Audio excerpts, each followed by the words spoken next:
Subscribe to my channel and hit the bell icon so you never miss any video from my channel. اما اخن لکا فی الدین، یا وہ تمہارے دین میں تمہارے بھائی ہیں، جی، یا وہ تمہارے دین میں تمہارے بھائی ہیں، یا وہ تمہارے انسان ہونے میں تم جیسے ہیں۔ خبردار کہیں ایسا نہ ہو کہ دینی بھائیوں کا تو خیال رکھو اور انسان ہونے کے اعتبار سے جو تمہارا بھائی ہے تم اس کا خیال نہ کرو۔ یہ شیعہ ہے بھائی، یہ سنی ہے۔ ہندو اگر افسر بیٹھا ہوا ہے تو اس کے کان میں پھونک کر گئے یہ جو آ رہا ہے بندہ یہ ہمارا ہی ہے۔ یہ جو ہمارے ملک کے اندر مسئلے ہیں، یہ ہمارے ملک میں جو الجھنیں ہیں، کوئی سنی ہے کوئی شیعہ ہے۔ البتہ مجھے تو کوئی بھی سنی نہیں مل رہا پاکستان میں، اور زیادہ خوش نہ ہو کوئی شیعہ بھی نہیں مل رہا پاکستان میں۔ پاکستان میں نہ سنی مل رہے نہ شیعہ مل رہے، سنی ہو گئے سب، سنی، نہ سنی ہے نہ شیعہ ہے، ایک تیسری چیز بن گئے ہیں، بنتے جا رہے ہیں ایک تیسری اور چیز۔ سنیت کا یہ طریقہ نہیں ہے۔ ہماری رشتہ داریاں ہیں، پڑوس ہے، ساتھ رہتے ہیں مدتوں سے، صدیوں سے، 1400 سال تو ہو گئے جی۔ ہماری رشتہ داریاں ہیں، دوستیاں ہیں، پڑوس ہے، ہم ساتھ رہتے ہیں۔ نہ وہ پہلے والا سنی، جیسے جیسے بزرگ مرتے جا رہے ہیں تہذیب مرتی جا رہی ہے، جیسے جیسے بڑے ہمارے جا رہے ہیں نا ایسے ایسے اقدار مرتے جا رہے ہیں، تہذیب مرتی جا رہی ہے۔ ہماری تو تربیت ہی نہیں ہوئی تھی کسی کو مارنے کی، اس لیے کہ ہم بے وقوف نہیں ہیں کہ کسی کو ماریں۔ ہمارا دشمن بے وقوف ہے، وہ ہمارے بدن کو مارتا ہے، ہم اس کے نظریے کو مارتے ہیں۔ ہمیں وہ جو ہے ہمیں ضرورت ہی نہیں ہے کسی کے بدن کو مارنے کی، اللہ کی اجازت بھی نہیں ہے۔ جو اللہ کا کلمہ نہیں پڑھتے کیا ان کا گلا گھونٹ دیں؟ جو اللہ کو نہیں مانتے کیا ان کا گلا گھونٹ دیا جائے؟ جو رسول اللہ کو نہیں مانتے ان کا جینے کا حق نہیں ہے؟ تو پھر جو صحابہ کو نہیں مانتے انہیں کیوں مارا جائے؟ یہ کون سی کسوٹی ہے، یہ کون سا پیمانہ ہے؟ غور کر رہے ہیں؟ چند لوگوں نے، چند نفسیاتی بیماروں نے اس شہر کے اندر تکفیریت کا آغاز کیا، اس کے پیچھے بھی سیاست تھی۔ پاکستان میں مذہبی تو کبھی جھگڑا ہی نہیں ہوا آج تک، جتنے جھگڑے ہوئے سارے سیاسی ہوئے ہیں۔ ہمارے نااہل سیاستدانوں نے مذہب کو استعمال کیا اپنے الو سیدھا کرنے کے لیے۔ ہم سنیوں کے ساتھ بیٹھنے کو تیار ہیں، ہم دیوبندیوں کے ساتھ بیٹھنے کو تیار ہیں، ہم بریلویوں کے ساتھ بیٹھنے کو تیار ہیں، ہم تکفیریوں کے ساتھ نہیں بیٹھیں گے جب تک تم جیسے علنی تم نے پورے پاکستان میں لاکھوں دیواروں پر کافر کافر کے نعرے لکھے، ایسے ہی معافی معافی کے نعرے لکھو، تب معاف کریں گے۔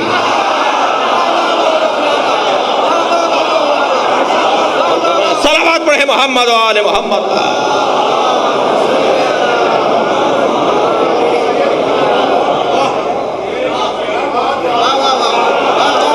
تم نے سنیت کو بدنام کر دیا، تم نے سنیوں کو بدنام کر دیا، شرمندہ کر دیا پاکستان میں اہل سنت کو۔ آج تمہارا تصور، آج تمہاری تصویر پوری دنیا میں بھدی نہیں ہے، بدنما ہے۔ جذباتیت، جی، دہشت گردی، شدت پسندی، تمہیں نہیں پتا کتابوں میں کیا لکھا ہوا ہے؟ تمہیں نہیں لکھا کہ ایک صحابی نے دوسرے صحابی کو کافر کہا؟ تمہیں نہیں بات تو پتا حضرت عائشہ نے حضرت عثمان کے لیے کیا فرمایا؟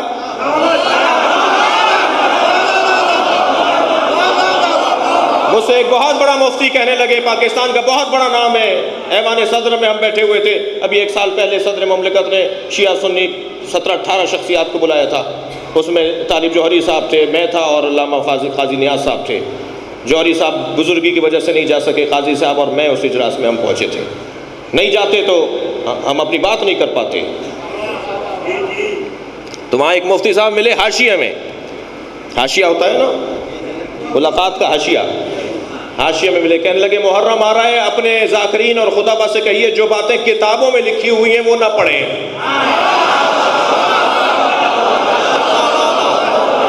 یہ کوئی بات ہے؟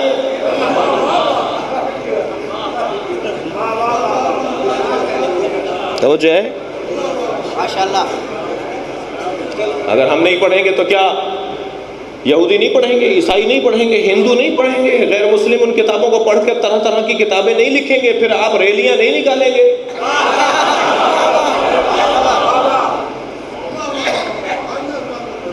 سب پتہ ہے۔ اگر ہم خود کہتے ہیں ذاکرین سے، میں خود ان لوگوں میں سے ہوں، ہم نے ذاکرین کے خطبہ کے اجلاسوں میں گزارش کی ہے کہ کسی بھی مسلک کے محترم اور بزرگ شخصیت آپ نہ مانتے ہو مگر وہ آپ کا بھائی مانتا ہے، آپ نہ مانتے ہو آپ کا پڑوسی مانتا ہے، آپ اگر کسی کو اپنا معتبر بڑا معظم نہیں مانتے تو اس کا مطلب یہ نہیں ہے کہ جو دوسرا مانتا ہے اسے ماننے کا حق نہیں ہے، وہ مانتا ہے اس کی وجہ سے خاموش رہو۔ ہمارے تمام مجتہدین کا فتویٰ ہے کہ ازواج النبی رضوان اللہ تعالی علیہما علیہا اور اصحاب پیغمبر خلفائے ثلاثہ، انہیں ایک بہت بڑا طبقہ مسلمانوں کا مانتا ہے، ان کی توہین، ان کے بارے میں بے ادبی کرنا جائز نہیں ہے۔ میں انہیں آئیڈیل نہیں مانتا، یہ علیحدہ بات ہے، میرے نزدیک وہ میرے رہنما نہیں ہے، یہ علیحدہ بات ہے، میرے وہ پیشوا نہیں ہے، میرے پیشوا علی کے ہوتے ہوئے کوئی اور ہو بھی نہیں سکتا،